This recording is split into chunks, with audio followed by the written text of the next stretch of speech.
uso da máscara volta a ser obrigatório nos aeroportos no Brasil e em voos nacionais. A determinação da Anvisa, a Agência Nacional de Vigilância Sanitária, foi aprovada em reunião da diretoria cerca de 3 meses depois de ser derrubada. A medida começa a valer a partir da próxima sexta-feira. Mas logo no dia do anúncio, teve gente que já decidiu fazer o uso da máscara e viajar com a proteção. A imagem é impressionante. O asfalto estufou com um afundamento da pista após o deslizamento de uma encosta. O barranco ao lado da pista deslizou por causa das chuvas dos últimos dias e o desmoronamento causou muito estrago. Daqui do alto é possível ver como uma grande extensão de asfalto de pelo menos 100 metros se soltou e ficou desnivelado, o que causou enormes crateras, impossibilitando a passagem dos veículos. Era neste alojamento improvisado, com lonas, isopor, camas feitas com gravetos e colchões precários, onde 5 trabalhadores dormiam. A Operação Resgate, liderada pelo Ministério do Trabalho e pela Polícia Federal, encontrou quase 600 trabalhadores em condições semelhantes à escravidão no país. A partir do dia 1º de janeiro, a passagem de ônibus em Belo Horizonte vai passar de R$ 5,25 para R$ 5,75. A tarifa aqui na capital mineira é a mais cara do Sudeste e a 4ª maior do Brasil. Só perde para Florianópolis, Curitiba e Porto Velho. Neste bairro, um dos mais atingidos pelo temporal, equipes da Defesa Civil avaliaram a situação dos imóveis. Os moradores desta rua foram orientados a sair de casa por causa do risco de desabamento. Esta residência é uma das que foram desocupadas.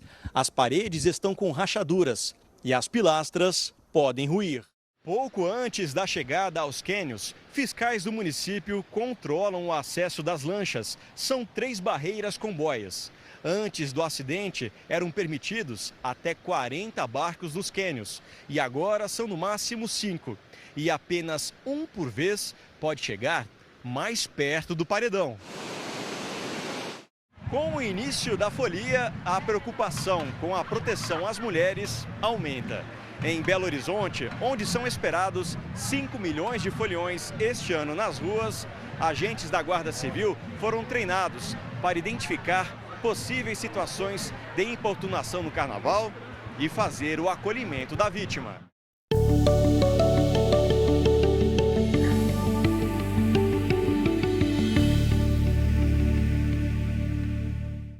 O prefeito de Belo Horizonte tomou posse de forma remota hoje. Segundo os médicos, Fuad Noman está com a imunidade baixa e deve evitar locais com aglomeração por causa do risco de contrair alguma infecção. O prefeito enfrentou um tratamento recente contra o câncer e nos últimos meses passou por 3 internações. Durante o evento que marcou o lançamento do Centro Nacional de Vacinas, o presidente Jair Bolsonaro voltou a defender o direito dos brasileiros de não se vacinarem.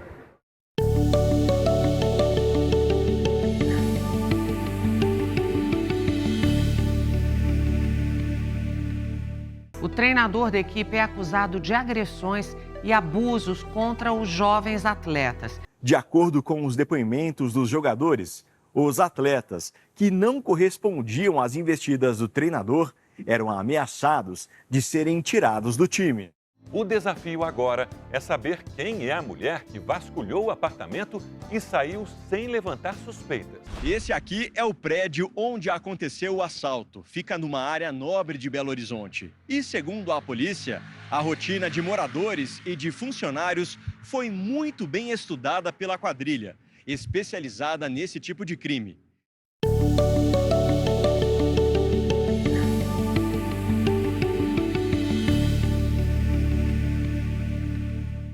As palavras escritas pela menina de 9 anos revelaram o abuso cometido pelo próprio pai. Foi em um diário como este, vendido em livrarias, que a menina escreveu que tinha sido abusada pelo pai. A mensagem foi lida pela mãe após a criança revelar que nele havia um segredo. As palavras escritas nas folhas são invisíveis e só podem ser lidas com o uso desta caneta especial e com uma lanterna, que ilumina o que está escrito. Em 5 meses, mais de 1.700 veículos foram roubados em Minas Gerais, segundo o Observatório de Segurança Pública. Além dos motoristas, pedestres também são alvo da violência nas ruas. Terezinha estava com o mandado de prisão em aberto desde o dia 20 do mês passado. A mulher é investigada pelos crimes de abandono de incapaz, tortura, maus tratos e cárcere privado. Ela também é suspeita de envolvimento na morte de um menino de 4 anos e de exploração de trabalho infantil.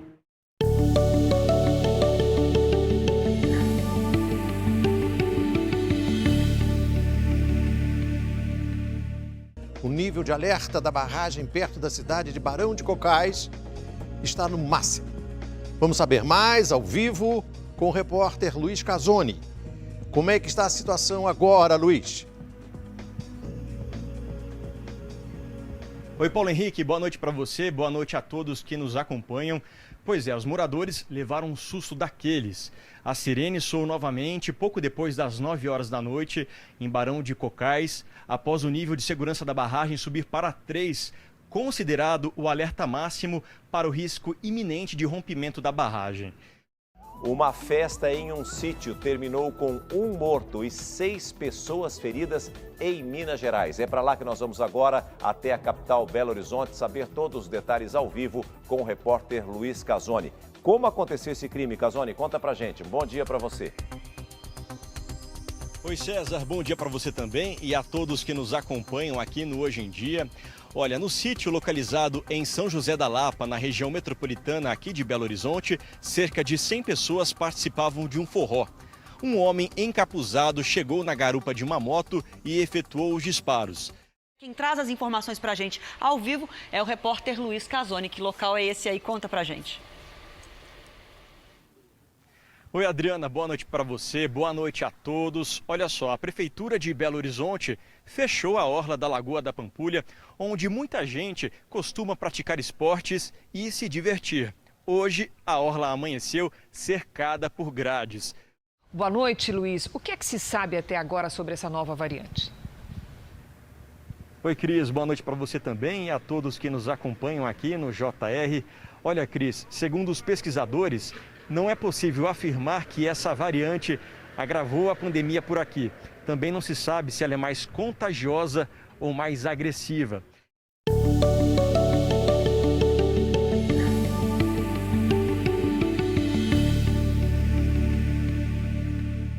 A bandeira vermelha patamar 2 na conta de luz começa a valer a partir de amanhã.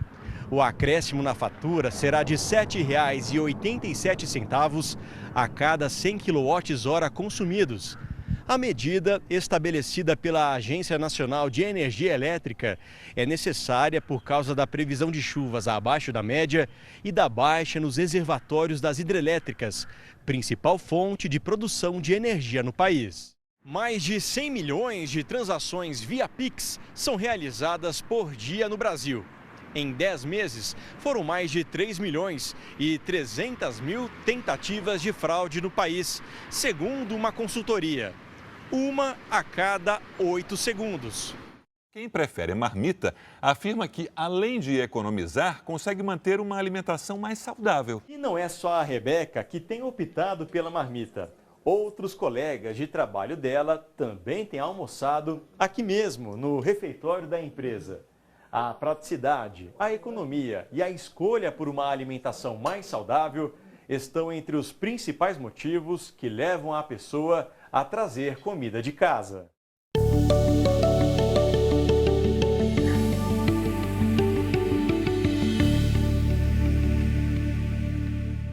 O medicamento produz anticorpos contra a cocaína e o crack e impede que essas substâncias cheguem ao cérebro. 35 pesquisadores participaram do estudo. Os testes pré-clínicos em animais terminaram em agosto do ano passado.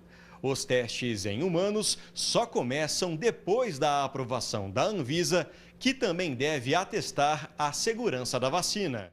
Este ano, 1 em cada 3 casos suspeitos de dengue no Brasil foi registrado em Minas Gerais. O estado tem o maior número de notificações da doença no país. São mais de 130 mil. Uma alta de quase 830% em relação ao mesmo período do ano passado.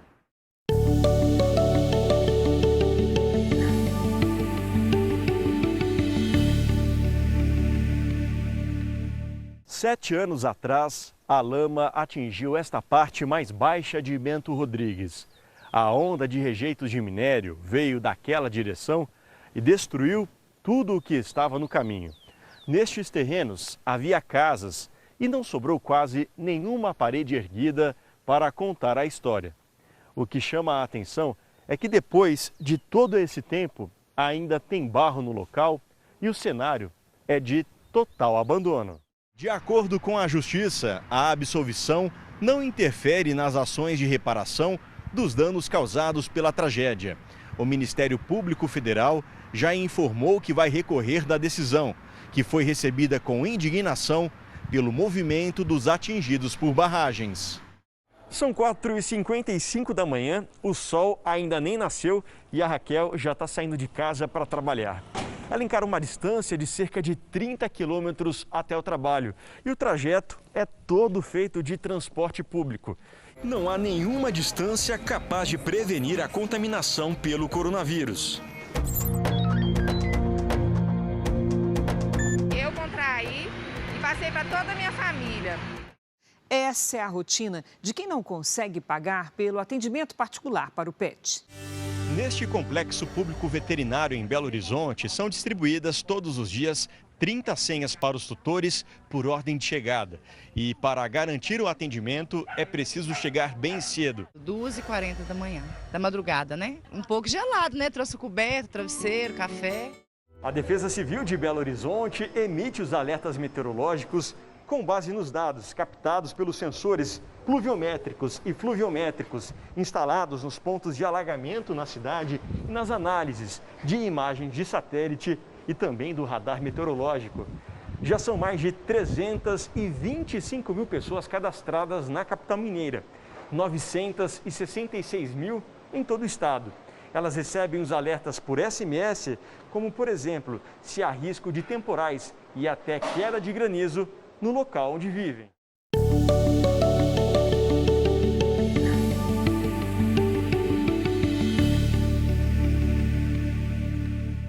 Gabigol chega ao Cruzeiro depois de 6 temporadas no Flamengo, onde conquistou 13 títulos. O atacante de 28 anos fechou um acordo com a Raposa até o final de 2028.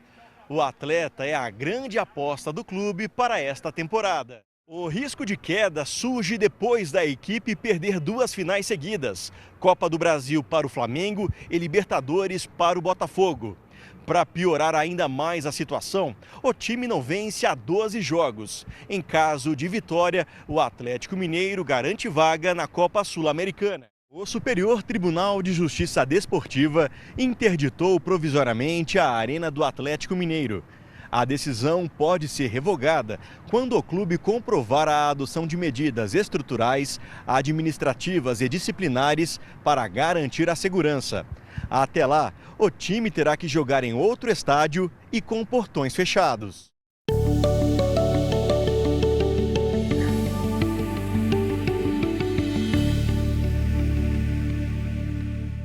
O fóssil raro de uma preguiça fêmea, igual a esta empalhada no museu, foi encontrado na década de 80 na maior caverna do Brasil. A preguiça terrícola está extinta há pelo menos 11 mil anos. Os ossos da mãe e do filhote são da espécie Notrotherium maquinense. O nome faz referência ao lugar onde a primeira ossada dessa espécie foi encontrada, aqui na Gruta do Maquiné, interior de Minas Gerais, em 1835. Imagine ter na garagem mais de 150 carros antigos. Esta relíquia do final do século XIX é carinhosamente chamada de carruagem mecânica. Agora, tem um detalhe todo especial da buzina. Vou mostrar para vocês. Olha só, é a buzina da época. Isso aqui é o início de tudo da indústria automobilística no mundo. E agora nós vamos começar uma verdadeira viagem no tempo. Começando aqui por este carro atrás de mim, da década de 1910. Avançamos na linha do tempo. Agora estamos em 1930. A nossa viagem continua agora pela década de 1950. Como todo motorista de primeira viagem, apanha um pouco para pegar o jeito. Opa, cuidado. E jamais relaxado, até arrisca um tchauzinho para quem está na calçada. Tudo bem? Tudo bem? Boa tarde. Sua da experiência, Casoni? Muito. São 200 metros quadrados construídos debaixo da terra para proteger cerca de 300 pessoas num eventual ataque. O bunker foi construído como um abrigo antiaéreo, mas o espaço nunca precisou ser usado para essa finalidade. Além do Brasil não ter sido bombardeado, o local só ficou pronto 2 anos depois do fim da guerra. O abrigo foi construído com 2 saídas de emergência. Uma delas passa por um túnel que leva até a rua.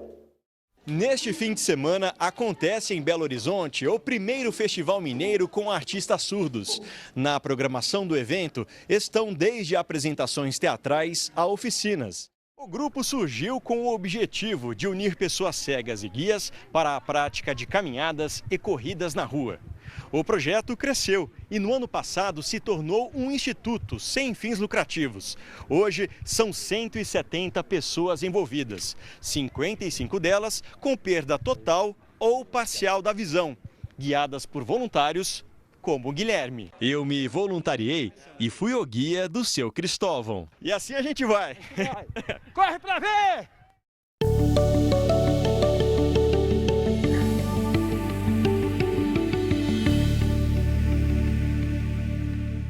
O reconhecimento pela Unesco do modo de fazer o queijo Minas artesanal coloca em evidência a cultura e a gastronomia mineira. Tá cheiroso, viu, chefe? Sim, com certeza. Agora, vamos provar? Claro.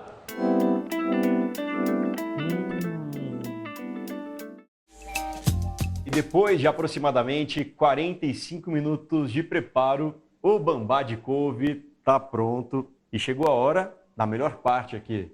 Vamos provar? Saborear, vamos. Vamos lá?